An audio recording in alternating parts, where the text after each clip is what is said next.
à tous, je suis ravie d'accueillir sur mon nouveau plateau bureau Francis Huster, voilà, canapé. On est super bien installés, je suis bien entourée avec mes 3 hommes là. David Sardou. Bonjour. Bonjour. Steve Suissa. Bonjour. Et Francis Huster. Bonjour. Je suis ravie donc de vous accueillir pour la pièce qui est juste derrière vous en affiche, L'Affrontement, mise en scène donc par Steve Suissa avec Francis Huster et David Sardou. C'est une... Vous avez jamais joué ensemble, il me semble. Non, c'est la première fois, peut-être la dernière d'ailleurs. Hein, donc pas justement, encore. voilà, qu'est-ce que vous pensez de lui? Je pense qu'il a de la chance. Il a de la chance pas de jouer avec moi, mais de 2 choses. D'être dirigé par Steve Suissa, parce que j'ai été dirigé par Suissa, donc je sais que c'est quelqu'un qui fait pas du théâtre.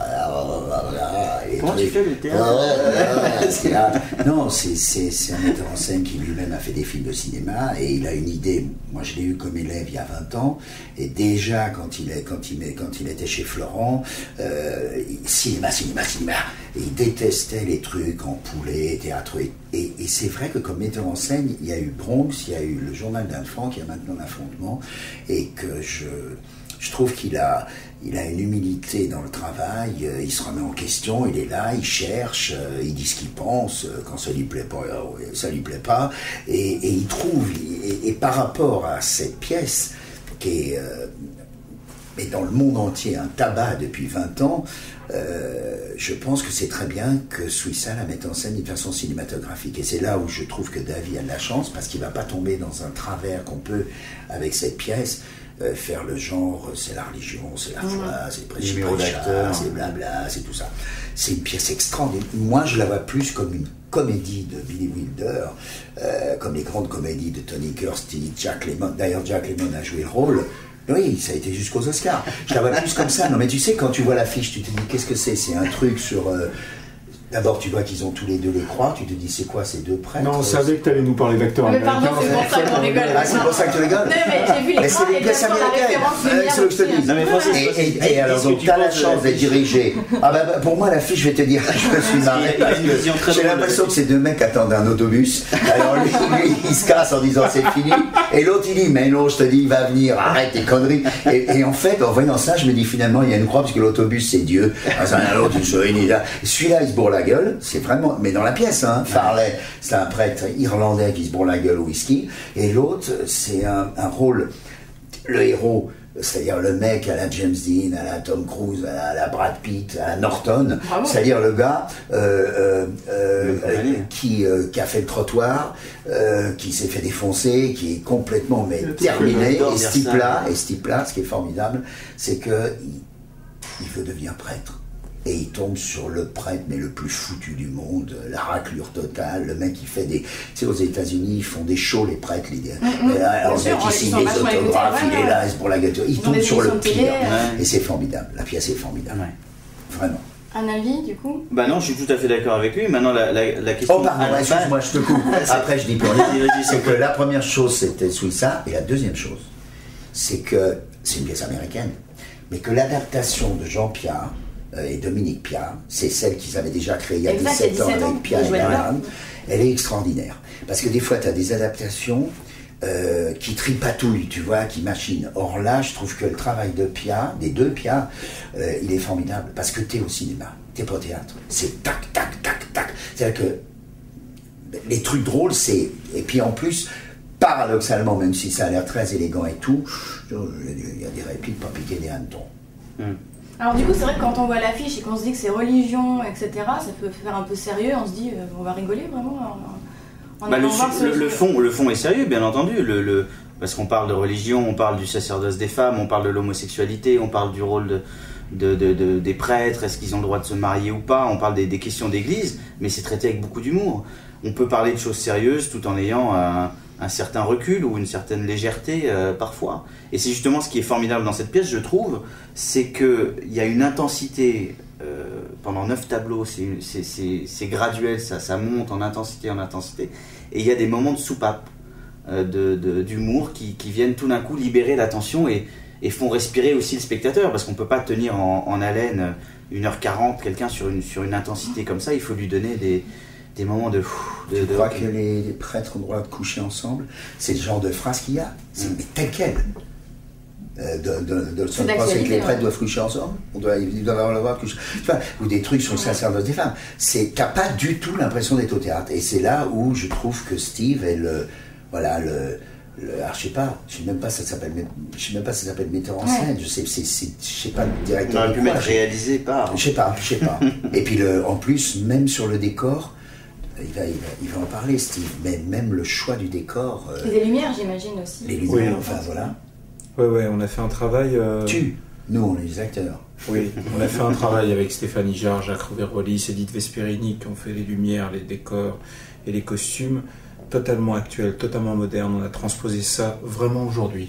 Et on a une église d'inspiration japonaise, avec du béton ciré, des croix en acier, avec des lumières qui sortent suivant l'état d'âme des spectateurs et des personnages, et de la musique de Jeff Buckley, un Alléluia de Jeff Buckley, Damien Rice, avec Cold Water, et donc tout d'un coup avec des lumières comme ça qui sont totalement cinématographiques, mais c'est pas pour faire du cinéma sur une scène de théâtre, ou c'est pas pour faire une révolution culturelle, c'est pas le but. Le but est de prendre la pièce comme prétexte pour tout d'un coup parler de l'humain. Et là on a affaire à deux cas qui sont les nôtres, c'est-à-dire qu'on a un être humain qui est là, qui toute sa vie a été idéaliste et qui a fini par renoncer, donc il se fait acheter par certains de ses paroissiens, c'est-à-dire qu'il lui offre des vestes, des manteaux en cachemire, des bouteilles de vin, et il a fini par en devenir alcoolique, tellement il ne croit plus en la nature humaine. Et on a de l'autre côté un garçon qui a grandi dans la misère, dans la peur du manque, dans la rue, qui a tout fait, qui est allé au plus loin du péché, et qui tout d'un coup se dit « la seule façon pour moi de m'en sortir et de ne plus subir, c'est de me reconnecter à moi-même et d'avoir la foi ». Et ces deux mecs qui s'affrontent, un qui se dit « je ne peux plus perdre la foi sinon je suis mort », et un qui se dit « je l'ai perdue, elle ne reviendra pas ». Et donc on a deux hommes, à deux moments de leur vie totalement différents, où on va croire que c'est un rapport père-fils, mais c'est un rapport père-fils à l'envers. Exact. Et tout d'un coup, c'est la pureté de quelqu'un qui a la vie devant lui, qui va se donner comme un boomerang à quelqu'un qui croit qu'elle c'est derrière et que ça ne sera plus. Et on a là une humanité.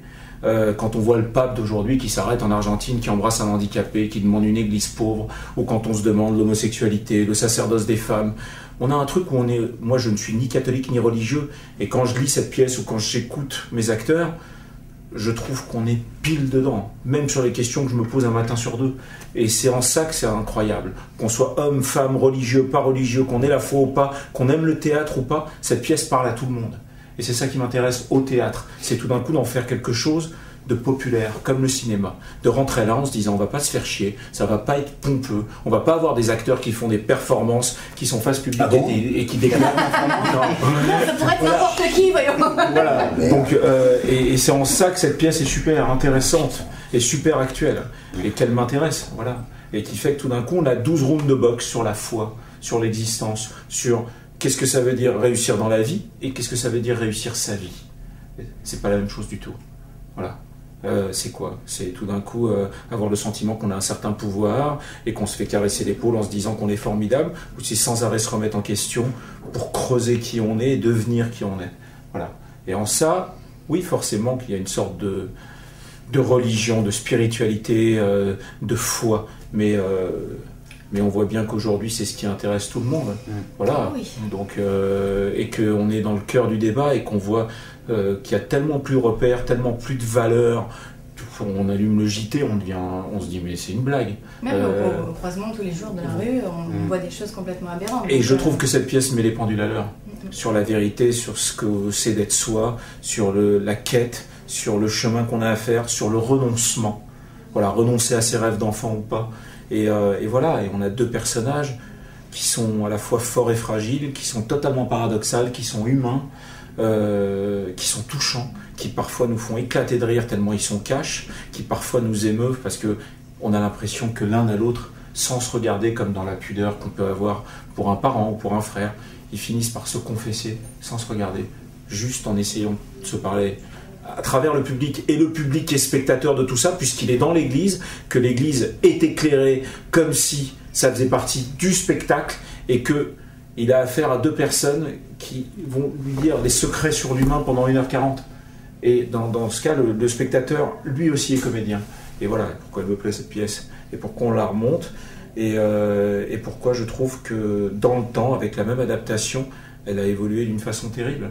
Et donc on va ni faire un remake, ni reprendre une pièce, on va l'amener autre part. Comment vous avez été contacté, Francis, pour cette pièce ? Vous avez tellement fait de choses avec lui, enfin, je veux dire, professionnel, justement. Moi, le personnel, on en parlera pas, parce qu'après, ça va être... Non, mais on jouait Anne Frank, et... déjà sur le thème de la religion. Déjà sur le thème de la religion, sur la culpabilité ou pas de Dieu. Et puis Jean-Pierre est venu voir la pièce, et puis il a parlé avec Steve après la pièce, et puis ça s'est fait comme ça. Et vous alors ? Moi, je tournais un film avec... On s'en fout de quoi tu fais. Ce qui compte, c'est ce que tu fais dans la pièce. Je sais pas, fais pas le con, aie l'air modeste, comme ça. Tout le monde te trouve Moi, j'ai rien demandé, il est venu me chercher. Francis Huster m'a envoyé un mot en me disant « Je rêve de jouer avec vous ». Alors j'ai dit « Bon, écoute, pourquoi pas ». J'ai demandé un gros cachet, j'ai dit oui. Non, je tournais un film avec Steve. Quoi ? Quel film ? Où ça ? Quel film ? En Bulgarie, figure-toi. Avec... Je lis un article, je suis dans l'avion, et je lis une interview de Francis Huster. Et en plus, il était dans les camps de concentration, parce que c'est le film sur les frères Pérez pendant la guerre. C'est incroyable. Ouais. Non, mais je pense que, comme disait Paul Éluard, il n'y a pas de hasard, il n'y a que des rendez-vous. Et c'était un rendez-vous avec Steve. Il y a 6 mois, je ne le connaissais pas, et aujourd'hui, c'est mon frère. Je ne le connais toujours pas. Donc, pour moi, c'est... Attends les premières, tu verras. Vous étiez au bon endroit au bon moment, vous avez rencontré la bonne personne, et ça s'est fait naturellement. C'est plus que ça, je ne vais pas vous faire tout l'historique. Il vient voir Anne Frank, il trouve bien Anne Frank, et on se retrouve à tourner ensemble, et il vient, il me dit « T'as le numéro de Francis Huster, je voudrais lui envoyer un message. » Je lui donne le numéro de Francis. Et 2-3 jours après, il tape à ma chambre, on va dîner ensemble, on vient de finir de tourner, il me dit « Je comprends pas pourquoi Huster il me répond pas. » Et je lui dis « Bah tu sais, avec son portable, il a un rapport très particulier, il le jette pendant 3 jours, et de temps en temps il le récupère et il répond à tout le monde. » Et il me dit, et je lui dis « Pourquoi t'as fait ça ?» Et il me dit « Parce que je l'ai vu dans Anne Frank, donc que t'as mis en scène, et j'ai lu qu'il allait faire l'affrontement, et moi ça fait 3 ans que je cherche à jouer dans l'affrontement. » Et je lui dis « Mais c'est moi qui vais le mettre en scène. » Alors que j'avais déjà vu 10 acteurs et qu'on se connaissait pas. Ouais. Et après j'ai appris à le connaître et voilà, et je me suis dit que c'était super intéressant et que sa gentillesse et son humanité étaient super intéressantes et qu'il ferait un super couple de théâtre. Et voilà, comme quoi il n'y a pas de hasard, il n'y a vraiment que des signes. Il y a plein de gens qui nous regardent en ce moment et qui rêvent de faire le métier de comédien, de metteur en scène. Est-ce que vous avez des conseils à leur donner ou des choses à surtout ne pas faire ? Allez voir Francis Huster. Moi, je pense qu'il faut qu'aucun se dise qu'il ne peut pas le faire. C'est pas du tout un métier pour des gens qui sont beaux, sublimes, extraordinaires. N'importe qui, peu importe ta tronche, peu importe ta race, peu importe ta couleur, mais n'importe qui, t'as un bras en moins, tu deviens Jamel Debbouze, t'es gros comme ça, tu deviens Jacques Villeray, t'es comme ça, tu deviens... Non, donc déjà, faut absolument pas se sentir mimématique et grande comme ça et qui est adorée par les Français, qui fait une carrière formidable. Donc déjà, rien peut t'empêcher de faire ce métier. Et la deuxième chose, c'est que simplement, tu peux pas le faire comme ça, sauf coup de bol incroyable, et qu'il faut apprendre ce métier. Alors, soit tu l'apprends dans le temps en faisant autre chose que comédien, t'es à la régie, t'es assistant, t'es machin, t'es truc, puis au fur et à mesure, paf, le destin, c'est ce qui s'est passé avec Robert De Niro, qui était assistant d'un film de Jean-Pierre Melville en France. Ou alors, la deuxième possibilité, c'est tu commences par faire tes trucs de toile, de one-man show, de machin, de petits trucs un peu partout, puis tout d'un coup, tu rencontres 2-3 personnes, mais tu peux pas faire ce métier tout seul. Donc, tu fais les cours, peu importe le cours. Ce qui compte, c'est pas les professeurs, je pense, c'est les élèves. Si les élèves te ressemblent, c'est que c'est le cours pour toi. Si tu peux pas piffrer les élèves, c'est que c'est pas un cours pour toi. Et puis après, il y a parmi les cours des classes libres où tu payes pas, des concours, des machins, t'essayes. Faut aller sur le tas aussi. Et c'est vrai, il y a 50% de chance. Mais la chance, entre guillemets, tu la motives aussi. Elle arrive un jour ou l'autre. Et qu'est-ce que tu penses, toi du conservatoire ? Mais le conservatoire, c'est comme l'équipe de France de foot. Non. Tu peux pas. Alors ils m'ont briefé. On a dit Ils m'ont pas de dit- foot. Pas de foot, pas d'acteur américain. Non, mais il y a tellement peu qui peuvent faire le conservatoire. C'est 0,05% de la totalité des comédiens. Il y a 30 ans, il y a 40 ans, c'était 50% de la totalité. Ouais, c'est des vrai. Vous avez fait le comédiens. conservatoire? Non, moi j'ai décidé de pas Je veux du tout dire, prendre cette voie-là. et- La voix du et- conservatoire, c'est une voix qui est une voix. Bon, je veux dire. Pourquoi tu passes le concours, t'essayes. Bah, après, t'as 3 ans, c'est gratuit, c'est machin, il y a des professeurs formidables, tu es là, ça te plaît pas, tu te casses, tu reviens, voilà. Mais ce qui compte, c'est de rencontrer les gens qui te correspondent. Ouais. Qui te correspondent. Ouais, c'est vrai. C'est comme les gens qui disent moi je veux aller à Barcelone et je veux aller au Ça y est, Madrid ou au ça y est, Bayern. ça y est. Non, pardon, excuse-moi, c'est comme les gens qui disent moi je vais dans les grands restaurants, dans les machins, quelquefois tu vas dans un truc, tu te dis mais c'est extraordinaire. Non, ça Non, veut c'est le rien travail. dire. Il y a vraiment. Non, la seule chose qui compte, mais vraiment, et c'est une question complètement con, c'est pourquoi tu veux faire ce métier. On est bien d'accord. Pourquoi tu Mais je veux le pense faire on va pas faire un débat devant vous. Non, mais pourquoi tu veux le Mais faire voilà, il y a plein de gens qui ont l'impression qu'aujourd'hui on veut juste être connu Mais et c'est pas la s'amuser. Starac, hein. C'est ça. Et alors on devient animateur télé, on devient comédien Non, juste non, comme ça. ça et dure que pas, ça. Ils ont vraiment l'image que tout le monde peut le faire, en effet. Mais juste pour être connu, c'est pas une passion qui vient Non, des non, ça trucs. dure Et je pas, pense ça. qu'à la base, il faut être passionné, quoi, et que tout le monde peut y arriver, évidemment. Mais si on n'a pas cette passion, c'est un dur labeur, tous les jours. Mais je dirais beaucoup de même travail. pire, je dirais Est-ce que même vous que c'est une pouvez- obsession. Est-ce que vous pouvez dire combien de temps vous avez dû répéter, combien d'heures, combien de travail il a fallu avant d'être sur scène? Ça, c'est hyper intéressant. Mon père, il m'a par exemple. toujours dit, et Dieu sait qu'il a une belle carrière ton derrière père lui, c'est Johnny Hallyday. Et, J'avais jamais fait le rapprochement. T'es le fils de Sardou. Putain, et il a pas honte que tu fasses du théâtre. Putain, quel bol t'as. Il y a Bah, je vais tellement vous de dire, parents il qui a- ont honte que leurs enfants fassent du théâtre. moi, c'est vrai que je suis né dans une famille d'artistes. C'est le fils de Sardou. Ça fait 5 générations, et donc quand on est dans un milieu comme celui-ci, on le respecte d'autant plus. Et il m'a toujours dit, il faut 10 ans. Il faut 10 ans pour être un bon charpentier. Il faut 10 ans pour être un bon caméraman. Il faut 10 ans pour être un bon restaurateur. Tout ce que vous voulez. Il faut 10 ans pour être un bon acteur. Il faut apprendre son métier. Il faut le faire humblement. Et il ne faut pas commencer à avoir la grosse tête avant même d'avoir fait quoi que ce soit. Il faut être humble, il faut être prêt à apprendre. Et il faut apprendre aussi à pas être bon, à pas être tout le temps bien, à faire des choses qui nous plaisent pas forcément. Mais il faut tout faire. Il y a un grand acteur qui s'appelle Daniel Auteuil, que j'ai eu la chance de rencontrer quand j'ai débuté, et qui m'a dit fais tout. Va faire les petits rôles à la con, va faire de la figure, va faire des trucs, apprends ton métier comme ça. Il n'y a que Et comme ça que tu. Moi, j'ai tu vu apprends. votre carrière qui est assez exceptionnelle. Vous avez fait énormément de choses en télé, en théâtre déjà, parce que vous n'êtes pas très très vieux. Vous avez Merci. fait beaucoup de choses. Du coup, s'appeler Sardou, encore une fois, pour certains, vous dire attends, il est pistonné, c'est facile Mais pour oui, lui. c'est vrai que. Oui, mais on vous attend aussi au tournant. Oui, bon, bah ça, Alors, on pour vous vous, attend ça en s'est tournant, passé comment faut pas non plus.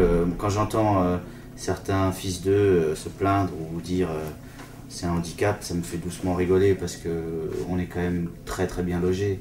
On a beaucoup de chance. On a des parents qui connaissent le métier. On a un exemple à suivre. Moi, j'ai un père qui m'a dit va pas là, va là.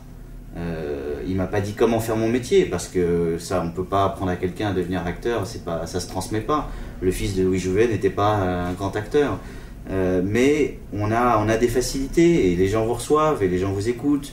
Maintenant, si vous êtes mauvais, ça changera rien, vous serez toujours mauvais. C'est pas parce que vous appelez Tartampion, Sardou ou Brasseur que vous allez être bon. Mais il faut se dire, oui, j'ai eu beaucoup de chance. J'ai eu beaucoup de chance et j'en suis conscient. Et c'est d'autant plus pourquoi je travaille 3 fois plus, c'est que je veux mériter la place que j'ai. 5 fois.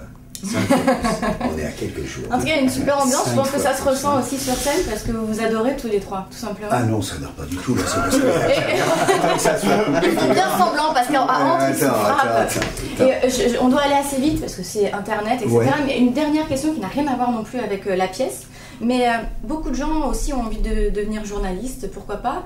Vous qui êtes interviewé assez souvent par des journalistes et qu'il y a des trucs qui vous paraissent complètement absurdes, qu'on vous a demandé, est-ce que vous avez des conseils à donner? Est-ce que vous aimez qu'on vous pose telle ou telle question?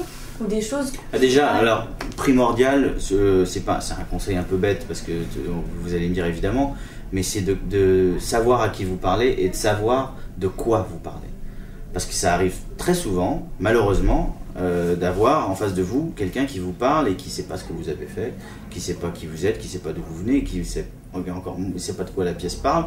Donc dans ces cas-là, on se dit, pourquoi vous me posez des questions je veux dire, c'est la moindre des choses d'un journaliste, il me semble, c'est de connaître son sujet. Ouais. C'est la base. Bah oui, mais c'est la base, mais on le rappelle souvent et pourtant... on se retrouve encore. Donc ils arrivent là et ils vous posent des questions alors qu'ils ne sont pas au courant de la pièce. Non, ils vous posent des questions sur autre chose. Alors ils détournent et ils vous donnent le micro en disant parlez-nous. D'accord. Parlez-vous, oui. Dites-moi quelque chose, demandez-moi quelque chose. Faites en sorte que ce que je dis aujourd'hui est différent de ce que j'ai dit ce matin à une autre personne. Francis, et alors surtout, ne posez pas de questions de foot à Francis Huster. Parce que là, vous en avez pour 3 heures. Ouais. Mais là, je peux faire le malin quand même. Ah oui, là, tu peux faire le malin. PSG. Mais non, c'est simplement que comme journaliste, je trouve que le premier truc à demander tout de suite pour mettre à l'aise la personne, c'est pourquoi vous avez fait ce truc-là. Parce qu'il y a toujours une raison pour laquelle tu fais quelque chose. Pourquoi vous faites cette pièce, pourquoi vous faites ce rôle. Et puis après, une fois que la personne, tu t'aperçois si la personne a vraiment quelque chose à dire sur le pourquoi, tu dis bon, et comment vous le faites Qui c'est le metteur en scène, comment vous travaillez le rôle, etc. Et puis le troisième truc que tu demandes, c'est vous vous sentez prêt ou pas prêt. Ça tape sur les nerfs à la personne et tu vois tout de suite si la personne que tu interviews est sympa ou pas sympa. Parce qu'il faut dire que toi, tu es un très bon client. En fait, t'es jamais prêt.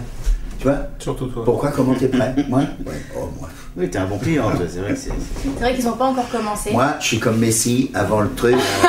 Je me gratte les ongles. C'est le moment d'arrêter cette interview. Comme le Messi, Et quand je monte, bien sûr. On a dit pas de foot, donc on arrête là. Bref, allez voir cette pièce parce que j'ai rarement entendu des comédiens et un metteur en scène parler autant avec le cœur, avec sentiment. On sent vraiment que vous êtes impliqués à 100% dans cette pièce malgré tout ce que vous avez fait dans votre vie, tous les trois. Donc allez voir cette pièce, je pense que l'affrontement donc, au Théâtre Rive Gauche, c'est un beau moment de philosophie aussi. Ouais.